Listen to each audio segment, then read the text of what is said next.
Welcome everybody. In this lecture, we're going to cover some of the basic terms and concepts in Vedic astrology so that you can enter into some of the teachings and some of the other treatises and material on this subject and be able to understand a little bit what different authors are speaking of. But most importantly, for the sake of this course, you'll be able to understand and slowly develop your concept of Vedic terminology, and particularly the terminology and concepts which play a very important role in Vedic astrology.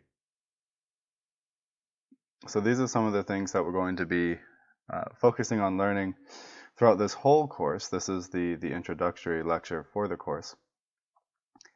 And this is, of course, the thing that everybody's here to do, is to learn how to make and read a Vedic horoscope. And there is a tremendous amount of information that is required to be able to do this. It's not a very simple thing. It's not something you can really just jump right into and pick up and understand what you're looking at. In fact, the Vedic horoscope itself, as you'll see in the supplementary lesson that accompanies this lesson for week 1, which is about how to draw and look at a basic Rasi chart, a Kundali, a basic Vedic horoscope. As you'll see, the horoscope itself looks fairly particular and is not the typical circular method that you see in a lot of Western astrology that a lot of the audience is going to be familiar with. So aside from just the actual visuals of it being different and the designs being different, the terminology is very different in Vedic astrology. There is a very elaborate system of terminology in Sanskrit terms, which we're going to very slowly and systematically introduce you to over the course of the ensuing weeks, so that you can feel much more familiar and comfortable as you get deeper into your studies. But more importantly, there's a lot of supplementary information in Vedic philosophy and teachings as a whole that we're going to cover, because those form the foundation and the foundational teachings and philosophies that Jyotish builds off of, that Vedic astrology builds off of. So ultimately, of course, we want to be able to draw up a Vedic horoscope and perform a basic reading of that chart for ourselves and for friends and family by the time we finish the 12 courses or the 12 lessons in this introductory course, this fundamentals course. The meanings of the planets and the zodiac signs are what is going to take up the substantial portion of this course on the fundamentals of Vedic astrology. And that is because there's so much information that has to be covered about these. This is your foundational information. These are the concepts that without them, you really can't begin to even take a step into drawing up and reading the Vedic horoscope.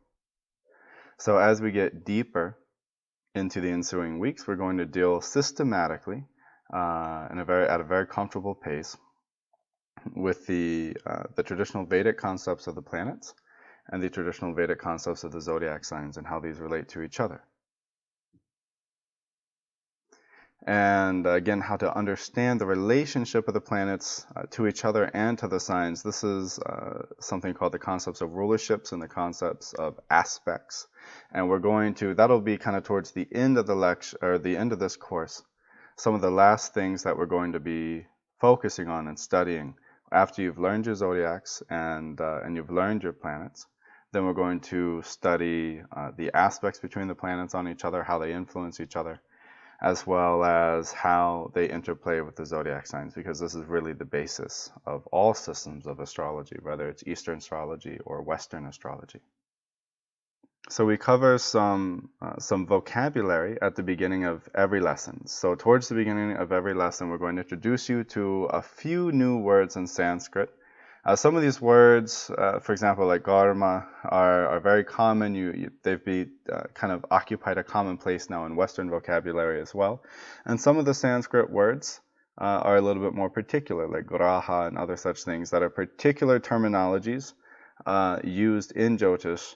And we're going to introduce you to these concepts slowly, 2 or 3 words a lesson, so that gradually by the end of the course, you're fluent enough in some of the basic Sanskrit terms of Jyotish to be able to not only continue in our courses to further education, but to also be able to read additional material and read some books by other authors who use these terms and these words as well.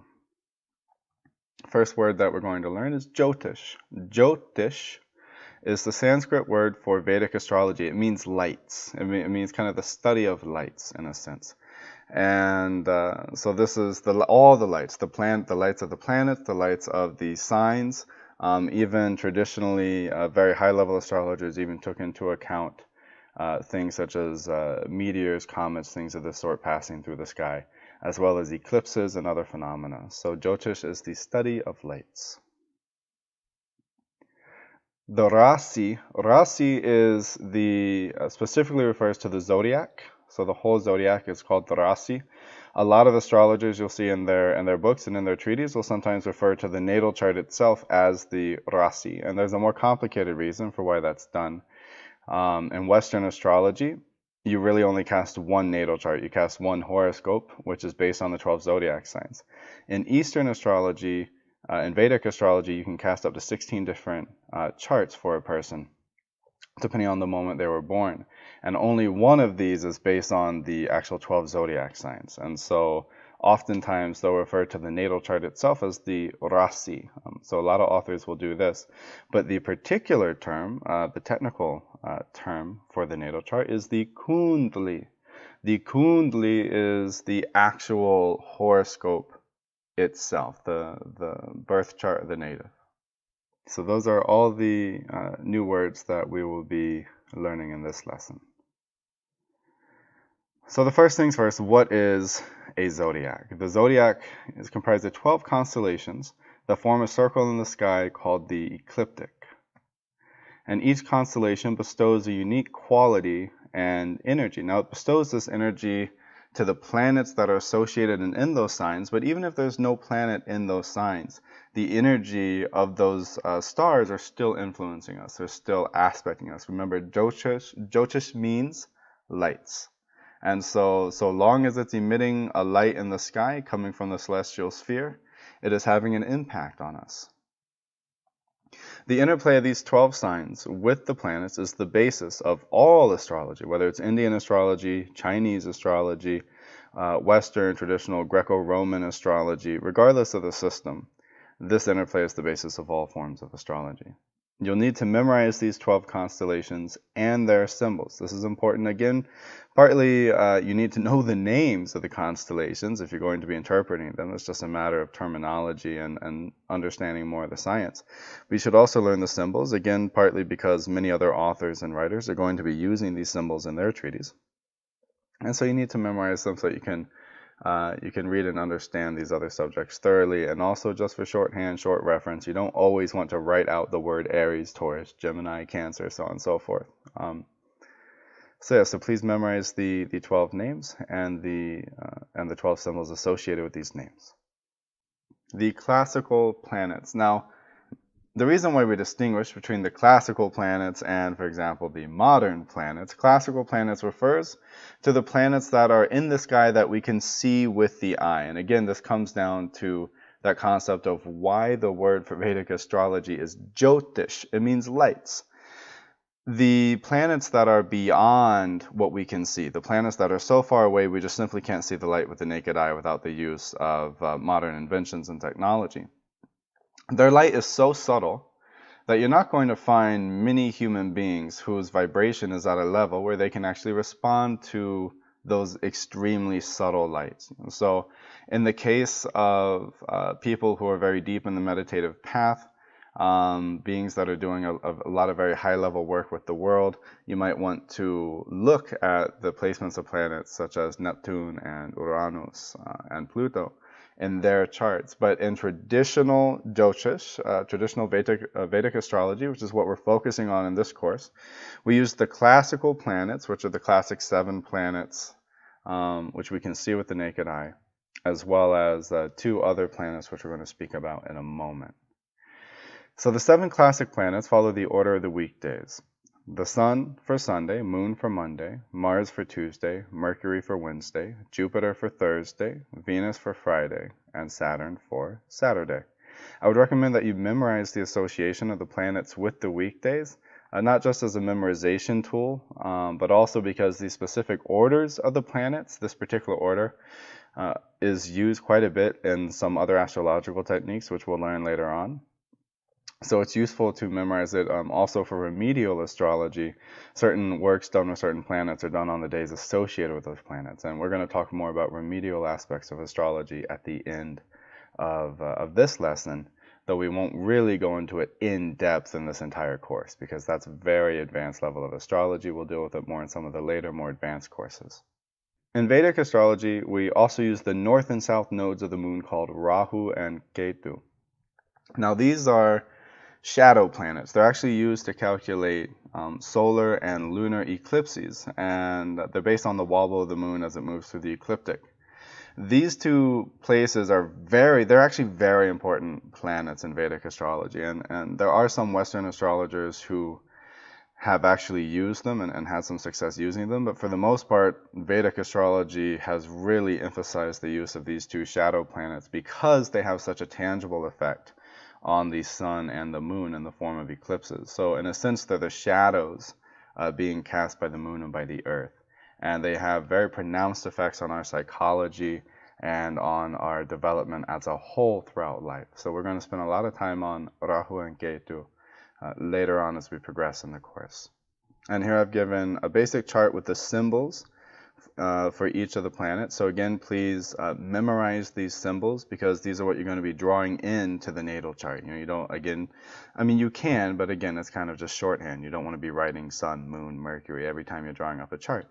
Just memorize these symbols, and again, these symbols are used by astrological writers and authors around the world, regardless of which culture. Karma and astrology. These two concepts are extremely woven together. So let's take a few minutes to look at how they're connected here. What is karma? Think of Newton's law of the conservation of energy, right? Karma comes from the root word kri, which means activity. And so karma is associated with action. And actually, if we look even at the word energy in English, originally in Greek, energeia means activity, action. And so they have a very similar concept, the traditional use of the word energy and the Sanskrit word karma, in terms of the energy we create through activity. One of the laws of energy is that energy requires work to be produced. And so this work is our activity that we engage in. Vedic tradition teaches that energy set in motion in the past continues to have consequences into the future. And this is really just how the laws of physics govern the conservation of energy. The laws of astrology govern the dispensation of karmas. So astrology helps us understand how these past actions, how their energy is conserved and how they continue to play an effect every day in our lives. Now, from the perspective of Vedic philosophy, by past actions, we also mean actions even going back into previous incarnations, actions we don't even remember. But it also means the actions we perform in this life, as well as the activities which we'll perform in the future. So understand karma as being very similar to this concept of the law of conservation of energy, right? When we have put something into the universe, and this is going to create consequences, whether good or bad. And just like how the laws of physics govern the way that energy is transferred, dispersed, transformed, likewise, the laws of astrology govern the dispensation of karma, the way that karma is distributed, transformed, transferred from one body to another. So these are kind of just a simple, basic understanding of the role of karma and astrology and how they work with each other. Jyotish versus free will. This is a very important concept that I wanted to spend a little bit of time on, which a lot of astrologers and astrological writers I've noticed haven't really dealt with any kind of respect or depth for the most part. So this is a very important concept because especially in societies like Western civilization, where we don't have this ingrained concept of karma and reincarnation being taught to us as we grow up, free will is a very important part of our society. The concept that we can really do what we want to, when we want to, that anybody can become anything that they want. And one thing that a lot of Westerners have a difficult time with when they first really encounter real astrology, especially Vedic astrology, which is very good at predicting events, a problem that people run into is they think, oh my God, this was so accurate. Am I just a walking horoscope? Is that all that I am? Do I have no control over my life and I'm completely at the mercy of the planets? So this is an important concept because you see it's not as cut and dry as that. The planets definitely play a role, but there's definitely some free will. So first thing to know is that the planets are not for or against you. They are simply part of the karmic mechanism. Like I was saying in the previous slide, the planets play a role almost like the laws of physics in relation to energy. That's the role that your astrology plays into how your karma is enacted. They're not, the planets are huge moving bodies in our solar system. They don't know you, they don't have a connection to you, they don't like you or not like you. People, sometimes astrologers will say, oh, Mars is angry at you or Jupiter is angry at you. That's not true. There's no way to justify that logically, rationally, philosophically. The planets aren't for or against you. If we look at the traditional philosophy, just your karma was such that you had to wait for the planets to get to a certain point, like the universal clockwork, in order for you to come take a body. And so they're at a certain place when you were born. Their energy is hitting yours from a certain angle, and that angle is either good or bad, right? Just like how if you're trying to work with lighting, right? If you're a photographer or something, and there's some angles of the light are very harsh and some angles of the light are very soft. Some angles are right in your eyes and they're not good. So likewise, the light that's coming from the planet, some angles are very good and supporting and beneficial. And then some angles make it to where that energy, that light, isn't really accessible to you. It's much more difficultly placed for you throughout your life. And so this has nothing to do with the planet's relationship to you. It's actually just an enacting of your own karma. Right? You set into motion things in previous times, and now this is the situation that you've been born into. The planets can only govern the actual events that will occur in one's life, not your reaction to those events. Now, this requires a good bit of explanation, and again, this is one of those subjects that you could almost write a book on, because there's so many different levels to it, but I just want to introduce you to the basic concept here. The planets are dispensing the karmas, the actual activities, the actual events that are going to happen to you. But your reaction to those events is really where a lot of the free will resides. And we can even take this a step deeper and show how, as you yourself grow and develop as a person, even the events themselves may change a little bit depending on what kind of conditions you've created for them, which we'll look at here in a second. But your reaction to those events is something you always have free will over. And we can see this even in daily life. Regardless of astrology, we can take two people who both had the exact same difficult thing happen to them, right? Maybe they both lost a loved one, and their reactions to it are completely different. One of them maybe spirals out of control, takes up alcoholism, loses their job. The other one feels a sense of responsibility as a result of the loss of their loved one. They get their life together, they clean up, they get a good job, and the same activity has now produced two people in two totally different situations in life. Right? Now, the planetary combinations that cause that event are going to be very, very similar. There's only so many things that are going to trigger that in terms of astrology. But the response of the person to that event, well, that's where the free will really came to fruition. That's where it really rose.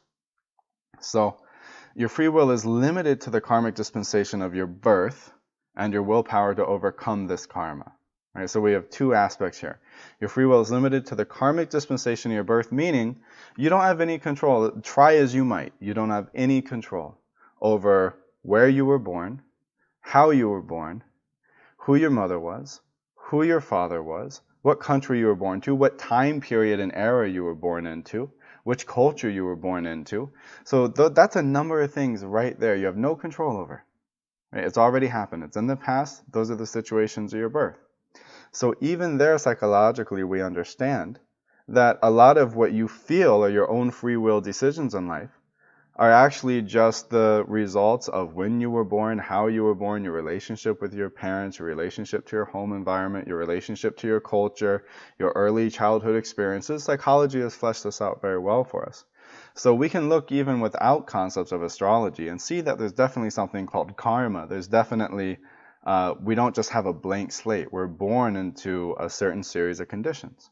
Within those conditions, we have quite a bit of free will, but that free will is limited to the situations of the birth. And your willpower to overcome this karma, okay, so this is the next part. Your free will is limited to the karmic dispensation of your birth and your willpower to overcome this karma. Some people, I'll tell you right now, if you're getting into astrology, and you'll see this over the years, if you try to read the chart of a very strong-willed person, somebody who never lets anything hold them down, somebody who is determined to conquer in life, to be victorious in life, no matter what, you're going to have a hard time reading their chart. And it's going to be because they don't, even though the tides of life, the tides of karma are maybe knocking them this way and that, the waves of life and different events are knocking them to and fro, they have so much willpower and strength that they're much harder to predict for. They're much harder to predict how things are going to happen in the future for them when you read their charts, because they don't just let life happen to them, they happen to life, right? They have a lot of willpower. And as a result, they're able to adapt to situations in their natal chart very quickly and easily. And this gives them a little bit more free will than a lot of typical people would have. So these are some of the basic concepts of Jyotish and its relation to your free will. Astrology has some flexibility to it, and the planets will respond differently depending on what conditions you make in your life. Now, what conditions we make, meaning, for example, if somebody's in a situation where they're not looking for work and they're living very simply, or even if they're living on the streets or something, as a homeless person, and a combination happens in their chart, happens in the night sky, that could make somebody rich, it's unlikely that's going to really do much for them. Maybe they'll make a few extra bucks from some donations, or they get a little bit of help. Somebody will give them, $20 or $50 instead of just $2 or $3, if they're begging. But that's a far different situation than somebody who's actively working in an environment that allows a lot of upward growth. They have a lot of initiative, and then that transit happens that can give somebody a lot of money and success. Well, then they're really going to rise. They've created a condition in their life that allows them to really get the most benefit from the transits of those planets. So this is something to keep in mind too. You have to read the natal chart and the transits, what's happening in the sky now. You have to read these things from the perspective of the life conditions of the person you're doing the reading for, and as well as the age of the person you're doing the reading for. So these are important things to keep in mind. Sidereal constellations.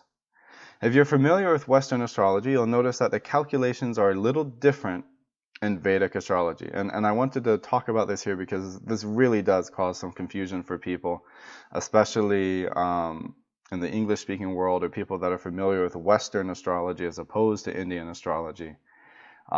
Indian astrology, to my knowledge, is one of the only popular systems of astrology that only really uses the sidereal zodiac. So Vedic astrology uses what is called a sidereal zodiac, meaning the actual locations of the stars, sometimes called the fixed stars. Right? So sidereal astrology means using, for example, if we say that Jupiter is in Aries, it means that if we go outside at night and Aries is in the sky at night, we can find the constellation Aries, and the planet Jupiter will be passing through the constellation Aries. This is very rational and logical approach to the stars and to astrology.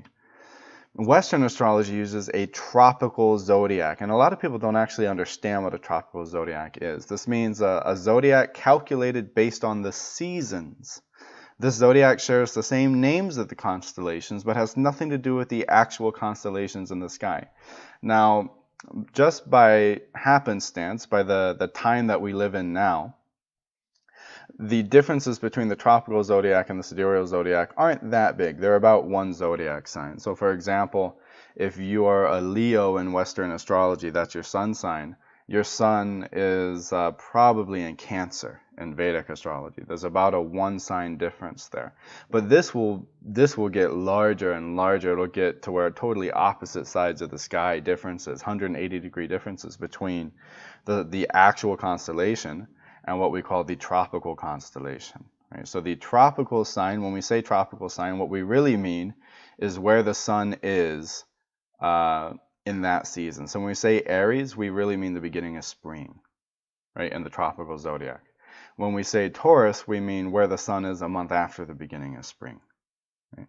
When we say Gemini, we mean where it is 2 months after the beginning of spring, so on and so forth. And this is kind of actually what's meant when they use the zodiac sign. So it's the same names, but there's not really a direct correlation to the actual stars in the sky.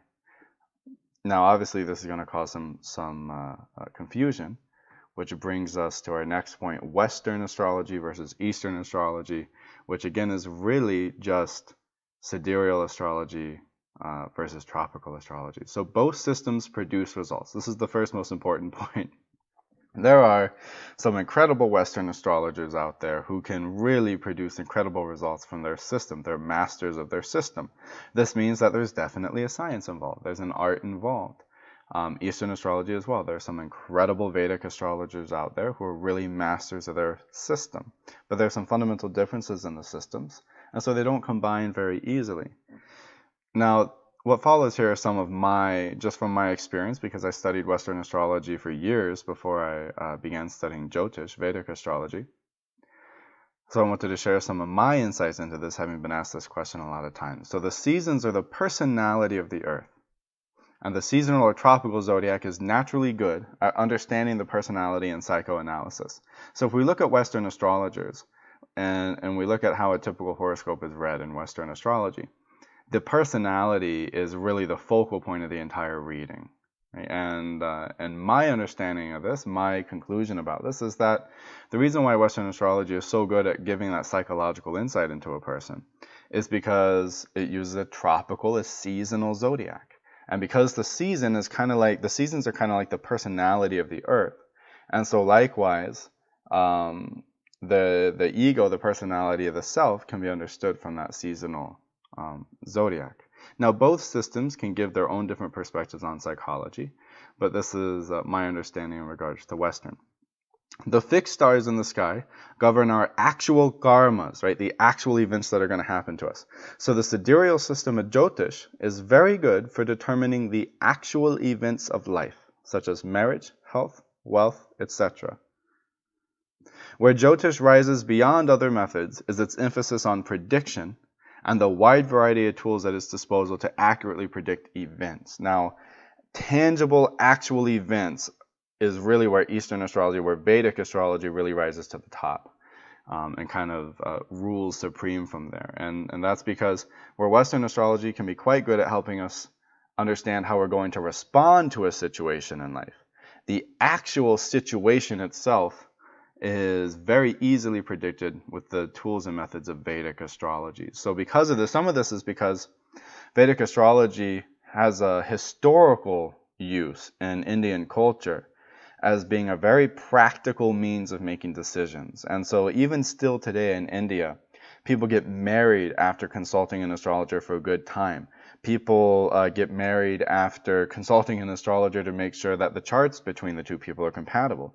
People begin big job ventures after consulting an astrologer for a good date. People will even try to conceive children based on the advice of an astrologer telling them when to conceive.